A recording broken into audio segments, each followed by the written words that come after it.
జరగాలి. ఈరోజంతా క్రీస్తు రాజు నామస్మరణ జరగాలి. Praise the Lord, praise the Lord, hallelujah. ఎవరక్కడ చిత్తం మహాప్రభు. వీరిని తీసుకొని వెళ్ళి చెరసాలలో బంధించి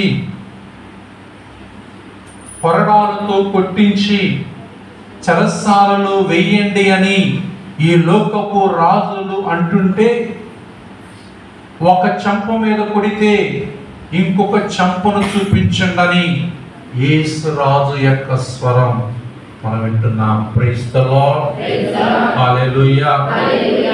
సహోదరి సహోదరులారా, క్రీస్తు రాజు మహోత్సవాన్ని జరుపుతున్నా.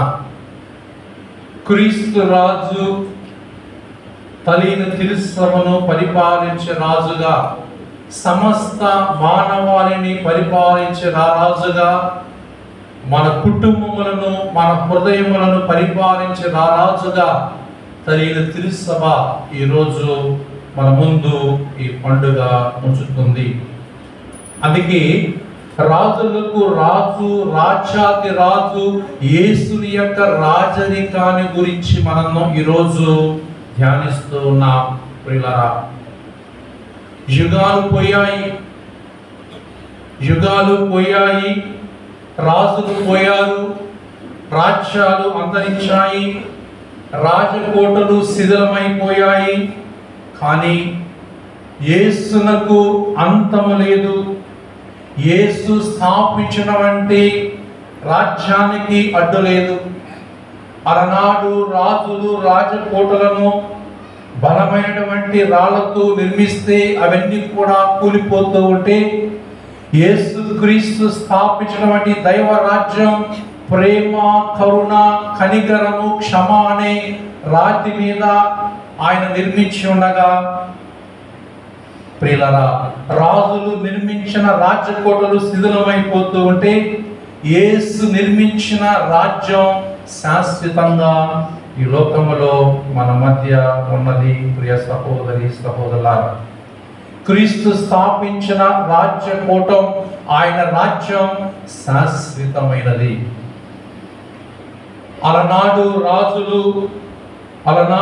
రాజులు రాజ్యాల కోసం యుద్ధాలు చేస్తూ ఉంటే, యేసు ఆత్మల రక్షణ కోసం ఆయన జీవించి ఉన్నాడు. అలనాడు రాజులు రాజ్యాలలో కత్తులు కటారులతో రాజ్య పరిపాలన చేస్తే, మన రాజు యేసు రాజు ప్రేమ, కరుణ అన్న పాలన చేసి ఉన్నాడు. అలనాడు రాజులు పేరు ప్రతిష్టల కోసం రాజ్యాలు విస్తరింప చేస్తూ ఉంటే, మన రాజు ప్రజల యొక్క క్షేమం కోసం, ప్రజలు సంతోషం ఉండుకోవడం ఆయన నిర్మించాడు. ప్రియులారా, రాజుల కోసం ప్రజలు ప్రాణాలు అర్పించారు. రాజుల కోసం ప్రజలు రాజ్యాలలో ప్రాణాలు అర్పించారు. కానీ క్రీస్తు రాజు తాను ప్రేమించినటువంటి ప్రజల కోసం ఆయన తన ప్రాణాన్ని అర్పిస్తూ ఉన్నాడు. ఆయన ఒక బలియాగంగా తన బిడ్డలందరూ కూడా శుభములతో నింపబడాలని, పాప పరిహార నిమిత్తం రక్షణ భాగ్యాన్ని పొందాలని క్రీస్తు రాజు తన యొక్క దైవ రాజ్య విస్తరణలో దేవుడి కుమారుడిగా యేసు రాజు మన మధ్యలోనికి వచ్చి తన్ను తాను బలి అర్పణ చేసుకొని తన బిడ్డలైన మనందరినీ తన రాజ్య పరిపాలనలో శుభములతో నింపుటకు, ఆ ప్రభు మన పాపం మన్నించుటకు తన్ను తాను సమర్పించుకున్నటువంటి మహారాజు యేసు రాజు. ప్రైజ్ ది లార్డ్, హల్లెలూయా, హల్లెలూయా. ప్రియులకు సహోదరి సహోదరులారా, హంగేరీ దేశంలో ఎలిజబెత్ రాణి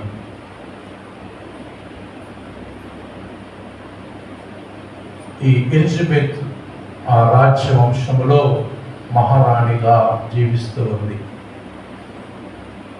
ఈ యొక్క రాజ్య కొలువులో చుట్టుపక్కల ఉన్నటువంటి చిన్న చిన్న రాజ్యాలు, రాజ్య అధిపతులు, రాజులు, రాజకుమారులు, రాజ్యకుమారులు, రాజ్య మహా రాణులు, చక్కని రాణులు ఒక సమావేశమవుతూ ఉన్నారు.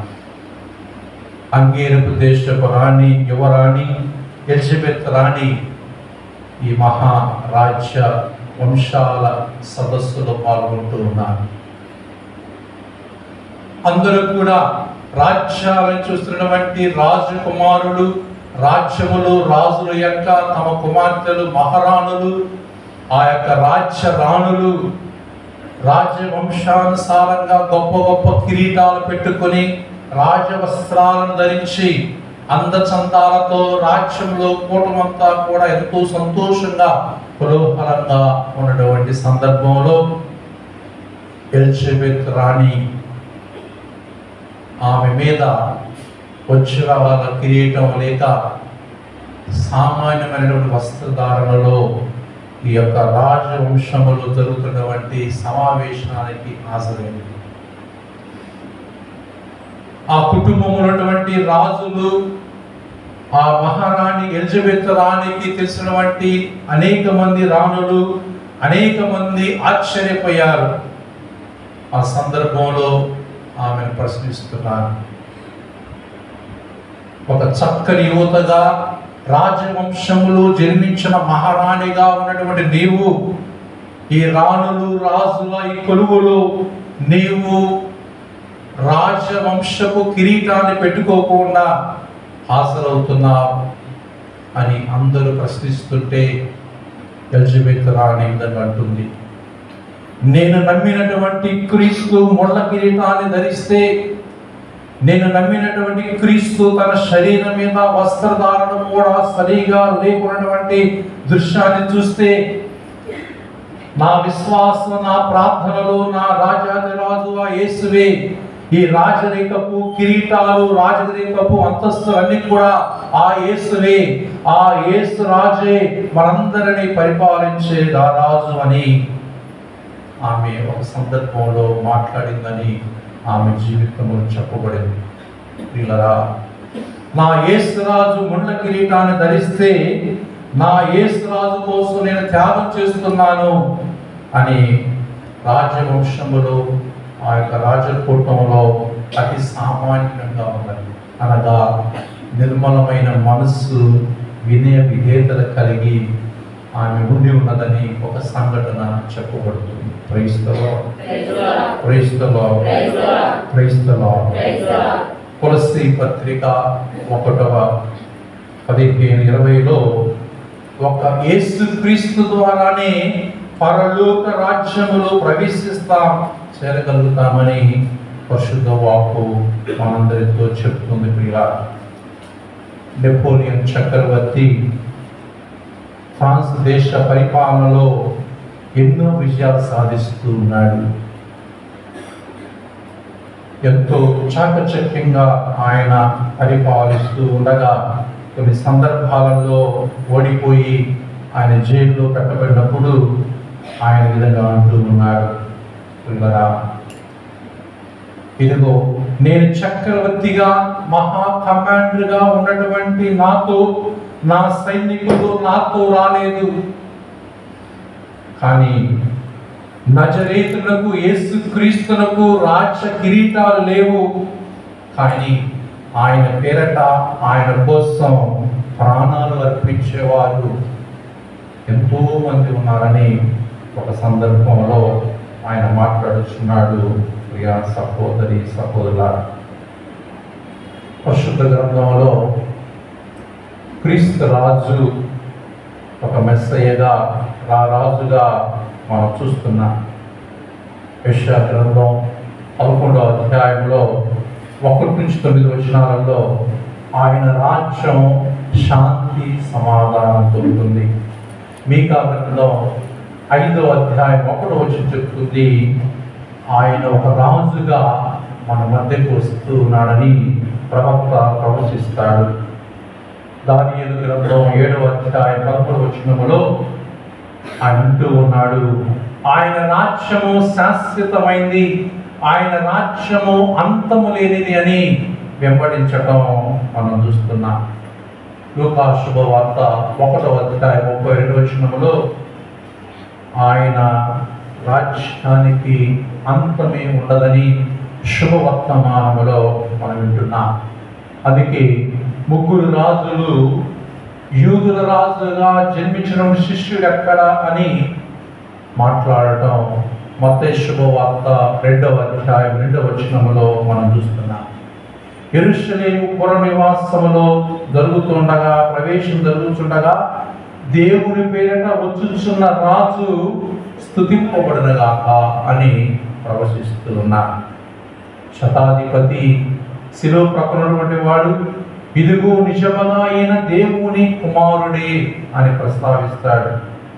ఇరువైపుల దొంగల్లో ఒకడు, అయ్యా నీ రాజ్యములో నన్ను గుర్తుపెట్టుకోమని అంటూ ఉన్నాడు. అందుకే పేతురు, నీవు యూదుల రాజువా అని ప్రశ్నిస్తే ప్రభు అంటున్నాడు, నేను రాజునని నీవే చెప్పుచున్నావు అని తన రాజ్యాధికారం గురించి చెప్పబడుతుంది కదా. అందుకే క్రీస్తు రాజ్యం సత్యము జీవము గల రాజ్యం. క్రీస్తు రాజ్యం పవిత్ర అనుగ్రహానికి రాజ్యం. నీతి న్యాయము ప్రేమ శాంతి గల రాజ్యం క్రీస్తు రాజ్యం అని చెప్పబడుచున్నది. పిల్లరా, ఈరోజు మొదటి పట్టణంలో మనం చూస్తున్న ప్రజలు దావీదును తమ రాజుగా ప్రకటింప చేసుకోవాలని హెబ్రోను దగ్గర గుమికూడుతున్నారు.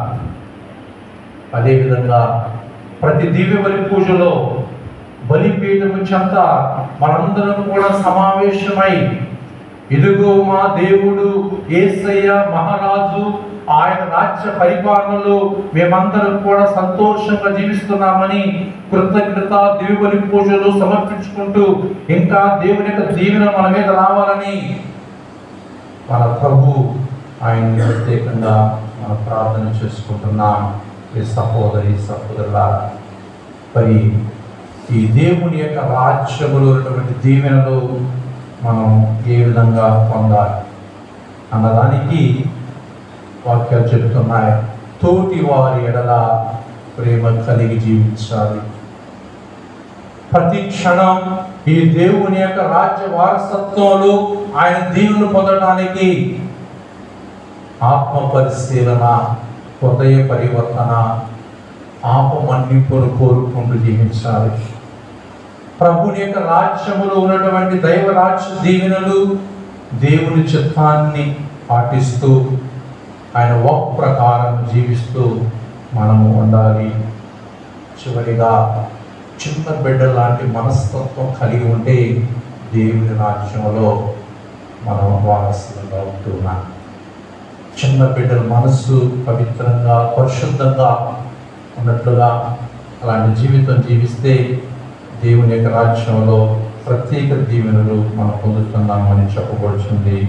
ఇలా కనుక ఓ క్రీస్తు రాజ్య, మీ రాజ్య పరిపాలనలో మా యొక్క ఈ మంగళగిరి విచారణ, మా కుటుంబాలు మరి సంస్థలు మేమందరం కూడా మీ రాజ్య పరిపాలనలో సుఖశాంతులతో, ఆయురారోగ్యాలతో, శాంతి సమాధానంతో జీవించే విధంగా తీర్చిదిద్దమని, రాజు యొక్క కాపుదలను నిత్యము అన్ని వేళ మనం కాచి కాపాడమని ప్రార్థన చేసుకుంటూ ఇదే బలి పూజలో ప్రార్థన చేసుకుంటాం. పితా పుత్ర పవిత్ర ఆత్మ నామమున పరలోకమును